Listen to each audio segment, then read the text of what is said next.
Hey, Flimsy Lunch Tray here, and welcome to World of Warships for our Saturday edition video, being upgrading commander build video here on the Tier 8 American heavy cruiser, the USS Baltimore, which is a really good Tier 8 cruiser, as I covered in yesterday's Friday highlights. That video will be linked at the end of this video if you want to check that out, as we had quite a lot of fun in that battle.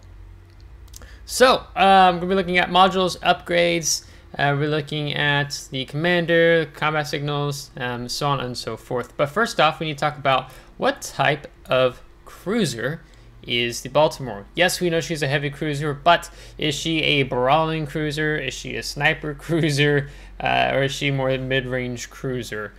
And in my opinion, Baltimore is a mid-range cruiser. And so when I say that, for her purposes, I'll say like basically 12 kilometer to 9 kilometer. That's what I'm going to phrase mid-range for Baltimore. Of course, if you do get closer, if the situation allows, of course you can. Particularly playing around that concealment, that 9.9 kilometer concealment, and your 10 kilometer radar.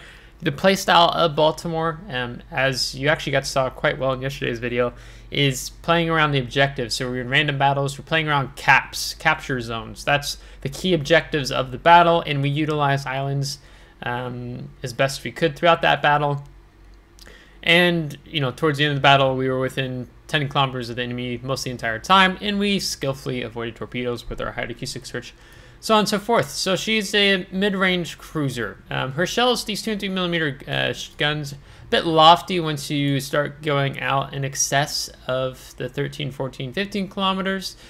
So you don't really want to be, playing her at 15.8 kilometers unless you're kiting away and there's a big enemy push coming up your flank. Then, of course, by all means, kite away.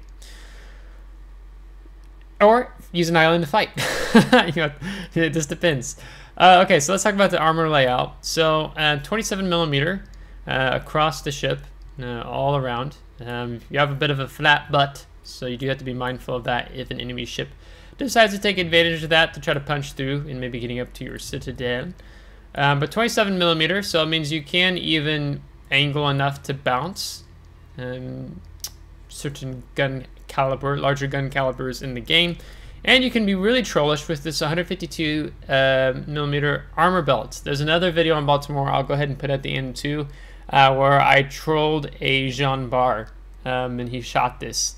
And I think he maybe had some shells also hit here, but we were a really good angle and he was trying to go for my citadel, and we did quite well there. Part of me also wonders if that was a Buffalo game and not a Baltimore game, so I guess we'll find out. Because someone commented on asking me to do upgrade commander build video. I'm sorry if I'm spacing your name right now, your YouTube name. So that's why we're doing this video today. Alright, and I think that was the video he commented on, but I really can't remember off the top of my head. Alright, let's talk about the modules first. Okay, so you have these 23mm main battery guns. Reload time, stock, 10 seconds. We can get this down to top grade gunner, adrenaline rush of course, but 10 seconds. 180 degree turn time, 26.1 seconds, and that's lowering it from, I think it was 30 seconds before we put grease the gears on our commander, Optimus Prime. And then maximum HE shell damage, 2,800, maximum AP shell damage, 5,000. So this Baltimore, as you go up this line, these 200mm guns, they're really known for their 200mm guns. Because you can get away with a lot with these AP especially, and also even with the high explosive, for example. So high explosive, you penetrate 34mm. So most battleships in the game have a 32mm bow and stern. So you can, you gotta have an Ohio charging at you, or Montana, North Carolina, whatever, Illinois, and you can just be farming away the bow or stern, even though they may be angled in towards you or just bow onto you, right? So that's really good. And when we take both the combat signals for the fire chance, it's going to spike it up to 16%. So without, I should show you what that looks like. Yeah, 14%. The AP, effective against heavily armored targets, penetrates armor, explodes inside the ship, causing considerable damage. armor will cause these shells to ricochet if they impact at a sharp angle. Of course they do, but with the penetration angles with these 23mm guns, you can do really well, like we did against our Edinburgh, but he was kind of showing us on our broadside. Yeah, so let me hop back over to modules. I'm kind of getting off on a tangent there about the guns. They're just really good, so take note of that. The Baltimore hull, hull. This is the hull you're gonna wanna upgrade this first. There's only two things to upgrade in terms of the modules, because it will take you from 36,600 to 42,400. Also improves your AA defense up to 74, and then also your maneuverability from 56, or up to 50. Whatever it is. When we go down here, maybe I'm saying it. Yeah, sorry, 79 AA defense, 57 maneuverability. So you do really want to take this first, because when you have a larger survivability hit point pool as a cruiser, it really helps you a lot in the game, especially with this class line. Next, you're going to want to upgrade the guns. The gunfire control system starts you off at 14.4, and then you're going to go up to 15.8. Propulsion, without the Serum Mike flag, it's 32.5 knots. With 34.1 knots, so quite handy in my opinion. Going over to the upgrades, I would recommend for the first slot going for the main armaments modification 1.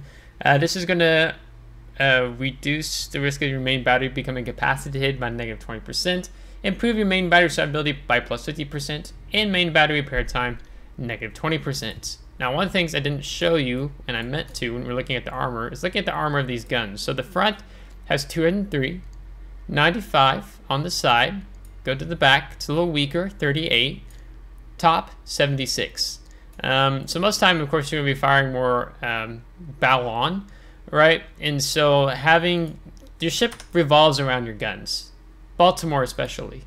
So you want to do what you can to keep them in action in the game. And I don't recommend any of these other upgrades. For the slot 2, if you're going to take a stock upgrade, I would say take the engine room protection. This reduces the risk of your engine and your steering gears becoming incapacitated by negative 20%. Engine repair time, steering gears repair time, negative 20% if they should become incapacitated. But if you're going to play Baltimore a lot, the sweet spot I'm going to tell you is the surveillance radar modification. So our action time on our surveillance radar is 25 seconds. And if I click open this bad boy, it's going to take us in here. You're going to see that the consumable action time is by plus 20%. So basically it means we're going to add 5 seconds, as my phone goes off here, 5 seconds to our radar duration time. So that's good. If you're gonna want to, if you really want to build into that, I do it for my Salem, Des Moines. I play them more. I don't play Baltimore as much, but if I do play Baltimore, if I was gonna play competitive, like clan battles, tier 8 clan battles, or tier 8 ranked, and I was gonna take Baltimore a lot, I would take surveillance radar modification, just because it's that good and it helps your team be able to have that much greater of an impact, and it gives you the ability to get off like 3 salvos more, or another salvo before that enemy ship would go dark, since you have a 10-second reload time, and it'd be a 30-second radar. I don't recommend any of the others that were labeled there, because you have Hydro, but it's really the radar, that 10-kilometer American radar you're going for. For the third slot, I recommend Aiming Systems Modification 1. I'll throw it up on the screen here of what it would look like in terms of the dispersion. So what this this upgrade does is that it reduces your maximum main battery shell dispersion by negative 7%. So that means your maximum vertical and your maximum horizontal dispersion are getting tighter shell groupings. Now I know for some, you'll probably be like, this is pain to have 26.1 seconds. Granted, it used to be, I think, like 30 seconds stock. But I've taken Greasy Gears on Optimus Prime. But I like the accuracy. When I have broadside cruisers in battleships or carriers, and I'm really fishing for those black ribbons, I want that additional accuracy for the shells to land where I want them to land. So that's why I really like taking the Aiming Systems Modification 1, and I think I even, I know I take it on Salem and Des Moines as well, just because I appreciate having that much more. Now, of course, you have the main battery modification 2, gives you faster main battery traverse speed. But if you're just thinking in advance of where you're going to be firing next, you kill a target, or you're aware of the enemies around you, you maneuver your ship to help with that main battery traverse speed. It's not too bad. I know some people it drives crazy, so then maybe you end up like wanting to go from a main battery modification 2. And if that's you, you can. You're just going to be giving up some additional accuracy, essentially. In terms of the other upgrades, I don't recommend them either. I think Cleveland even does a better job on the AA roll if we build into it. 4th slot, propulsion modification, propulsion modification, propulsion modification, propulsion modification. This reduces the time to full speed when accelerating by -50%. So this means that often you're going to be avoiding some incoming salvos. It'll help you give you the propulsion you need to get out of the way of torpedoes that are inbound. Because damage control system modification 2, typically you take more being on more of a battle cruiser or battleships. You're just reducing that fire flooding, and you don't have a really long cooldown time on your damage control party anyhow. And we take the Yankee combat signal to help with the fire extinguishing time. If you get floods, I mean, you have the Hydro to help prevent that. So that's why propulsion modification, I think, is a lot better. Steering gears is also another option a lot of people like to take per se on cruisers, but this is just kind of reducing your rudder shift time. So 7.8 seconds is what would be right now.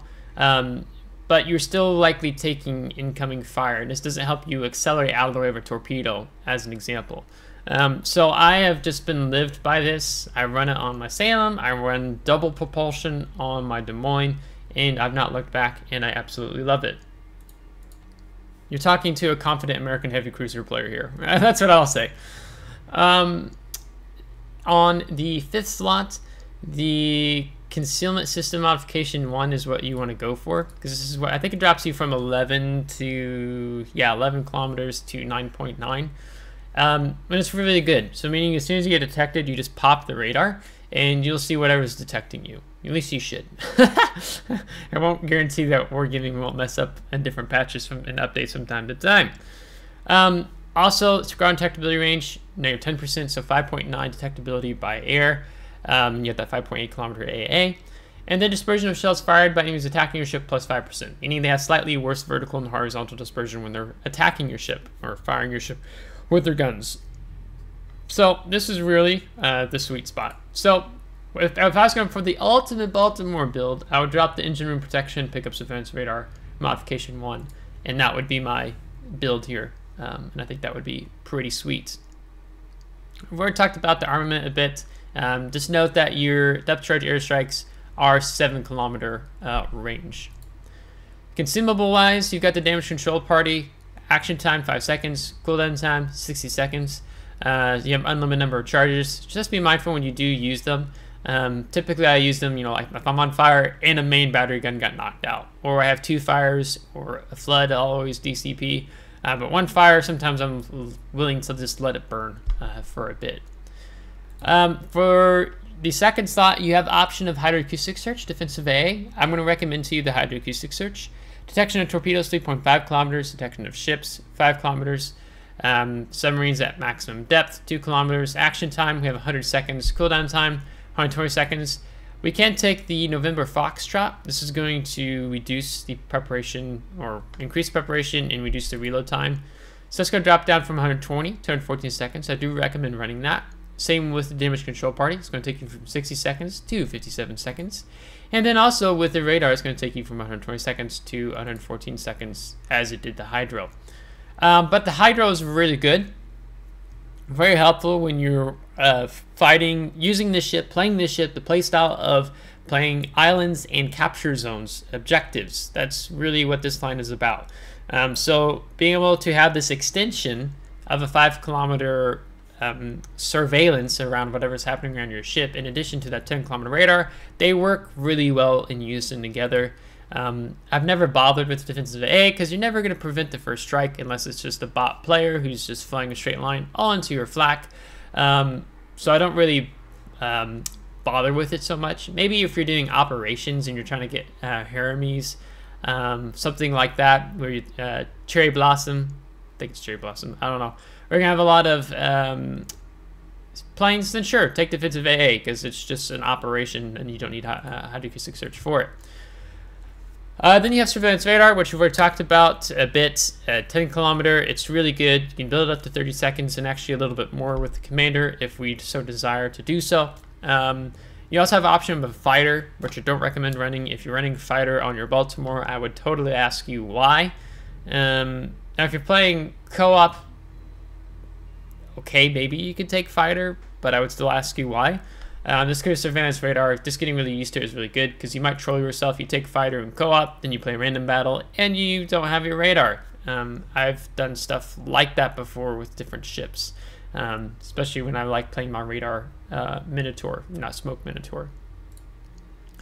Combat signals, if I was going to run a full setup, it would be this. I also meant to talk about Sierra Bravo, and that it gives us an additional 10% on our action time for our hydro. So you can see it goes from 100 to 110 seconds. So this is what I'd be running. If I'm seeing a lot of CVs, planes, maybe I consider just dropping one of these and picking up that, which bumps your rating up to 80 in terms of your AA defense. And I'll just kind of show you here on the side what, oops, wrong one, airstrike, what your AA defense looks like. Medium range is your best. Long range is okay. Short range is okay. Alright, so let's go and talk about our commander, Optimus Prime, which I bumped up to a 13-point commander yesterday for the purposes of today's video and yesterday's battle. So what I did for what I would recommend for a 10-point build, I'm going to start off with that, and then we'll expand beyond that and explaining why I choose these different things. So first off, grease the gears, gets you from that 30 to that, I believe what we say, 26.1 second, 180 degree turn time. Definitely needed. I mean, 30 seconds is rough. Shaving off almost 4 seconds, it does really help you. Even if you have a commander, like you've played Baltimore so much, you take something like John Doe or George Doe, and I think the cruisers they have, well, shoot. I think, do I have it here? Sorry, I'm just trying to make sure I give you accurate information. Yeah, so you can have a plus 20%, right, if you ran it on your cruiser, but I'm running him on my Austin and Vermont. I was like, what am I running him on? So you could get that down to maybe closer to, what, 25 seconds? But it's okay for 26 because I like the accuracy that I'm getting out of the third slot for reasons I already explained. Yesterday's video, you saw how helpful priority target was. When I just knew that the destroyer was, I said flashing and I didn't explain that, so let me explain that. Flashing with priority target is when you have a destroyer, when they're focusing you with your main battery guns, it'll say, you know, 1 targeting you.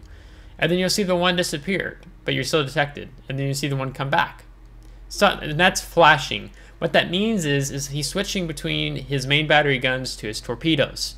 So then I know he just launched his torpedoes, which is why you saw me kill my speed and shift my course. And I was also aware that Edinburgh was probably doing the same. And you saw at one point I had 2 targeting me. Then they were actually both were flashing me almost simultaneously. So we knew torpedoes were on the way, and we avoided both the Mosses and the Edinburgh's torpedoes. That's one reason why I really like priority target on my American heavy cruiser line, going up from Baltimore, Buffalo, Des Moines, because it's just an extension.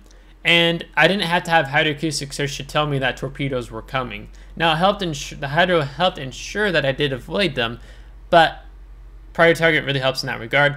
Especially if you're starting to get a lot of attention when you're sitting on a cap, and all of a sudden you see 3, 4, 5, 6 enemy ships targeting you, then you know you probably need to back off, you need to go dark and cool off. So I just really appreciate having this, I would call it a survivability skill here on the Baltimore.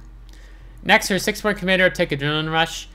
So as you saw, I don't remember, I didn't look, as that battle progressed, and I think we lost about half our health, you could see that our guns were reloading faster, so we weren't having a 10-second reload time. We were probably closer to maybe over 9-second reload time, something like that. So I do recommend that here. Also, airstrike armor reload time gets a slight buff. Secondary battery reload time gets a slight buff, and your continuous AE damage gets a slight buff. Not that it really does anything. Then for 10-point commander, take that concealment expert, and that's ultimately what's helping you get down, because you're more than 11. Because I said, you know, on the upgrades, 11 to 9.9, but you're actually over 12 when you start off. So when you build concealment on the ship and on your commander, and that's what gives you this nice 9.9 kilometer and 5.9 kilometer by air. So definitely do build into that. And then after you go past the 10-point commander, how do you go? I'll just show you the build. This is my 21-point build I recommend. I used to run... shoot, how did I even do that? I think I used to do something like that. Yeah, I don't know. I can't quite fully remember at this point in time. But I used to run the consumable enhancements, because this extends your action time on your radar and your hydro by plus 10%. But then I was like, I didn't used to be a survivability expert believer for cruisers, and then I became one. And I realized, wow, this is really good. And then I gave up that heavy AP shells, which just gave you plus 5% more damage.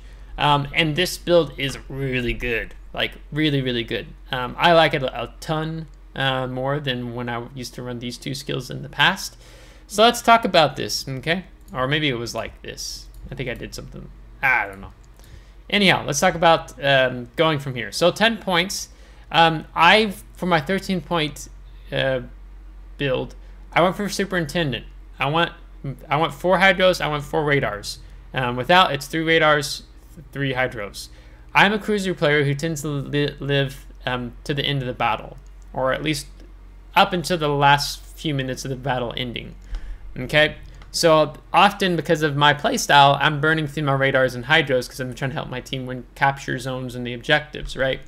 So I have elected to take that first. Now you might say, I don't want superintendent first. I want survivability expert first. And you could do survivability expert first, but however that works out, I would say these are your next. This would be the 16-point build to go for. These 2 skills here. Survivability expert, what it does, you go from 42,400 to 46,000. So kind of nice to be able to buff your survivability up and make some more last, and you know, maybe it just depends. Like if you're on this battle fighting enemy ships locked alongside an island, you're gonna live a little longer, make a little more additional impact in the battle before you die, or you get the opportunity to kill the enemy ship, or otherwise you might not have. One of the things that sucks a little bit with Baltimore is that she doesn't get a heal, but she might be coming a little too OP if she had the heal. So I do recommend survivability expert. Then after this point, you can go for gunfeeder first. Probably that's what I would do. Go for gunfeeder first.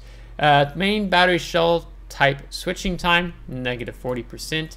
So what it's going to do is it's if you have a broadside cruiser and you're firing high explosive at a destroyer, then you simply switch your shells. Instead of having a 10-second reload time, you have a 6-second reload time. Like you see that cruiser about to come out from behind an island, like we saw the Dallas come out behind an island on me the other day, right? But I already had AP loaded. This is very helpful. So you could take this first, or you could take the top grade gunner. I'm kind of torn which way I'd go first. This would be a 20-point build. This would be a 17-point build, or sorry, 17-point build. The gunfeeder helps more when you begin to have a better reload time. But with the top grade gunner, let me talk about it. Secondary battery reload time, negative 10%. Increases main battery. This can be activated skill. While an enemy ship is within your ship's standard detectability range. So standard detectability range is your 9.9 kilometer. It doesn't take fires. It doesn't take gunfire penalty into account, anything like that. I mean, gunfire penalty, that enemy ship's already within your standard detectability range. So negative 8%. So that means that our 10-second reload time is going to drop down to a 9.2 second reload time as soon as someone steps into our standard detectability range, which is 9.9 kilometers. And then take adrenaline rush into account, then you're rocking 8.5 seconds, something like that, depending on how much health you have, give or take. And then the gun feeder to switch between high explosive and AP. So I feel super confident in recommending this build for you.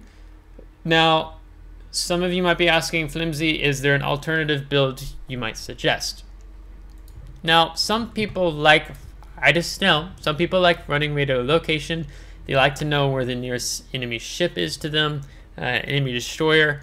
But I don't like this skill here on Baltimore for the reason that I can have a greater DPM, I can have greater damage output with the top grade gunner over radio location, and as long as you have your radar, right? So if you're detected and you have your radar for cooldown, then use radar, figure out what's detecting you, and you have your hydroacoustic search. So if you have radar, okay, this destroyer's off to my right 9 kilometers away, let me bow in, present the smallest target, so I got torpedoes in the water, and then once your radar runs out, that destroyer goes dark, then I'm going to pop my hydroacoustic search, and then I'm going to be able to avoid torpedoes as they come in, because I don't always try to run them at the same time. So I don't like radio location per se in that regard here in Baltimore, and I feel like I can get more out of Top Grade Gunner, but I know some of you like radio location, so it is acceptable. You could do that. You could build more into your AA if you so desire. It is possible to do that here. I mean, granted, we kind of would want our focus fire training, but this is dependent upon whether or not you have a carrier in the battle, right? Because it's becoming more increasing since we have the U.S. hybrid tech tree battleship line, so on and so forth. So it is a possibility, but it just means that you're giving up a lot, again, and not having the DPM. So you could run this instead. That would be another option.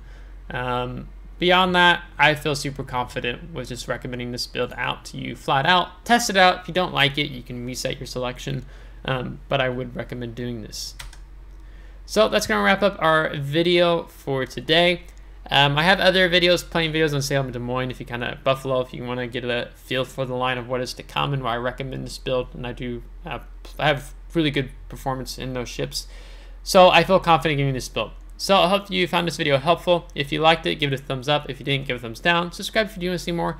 If you're subscribed, thanks so much. I would appreciate it. And we'll catch you next time. Take care.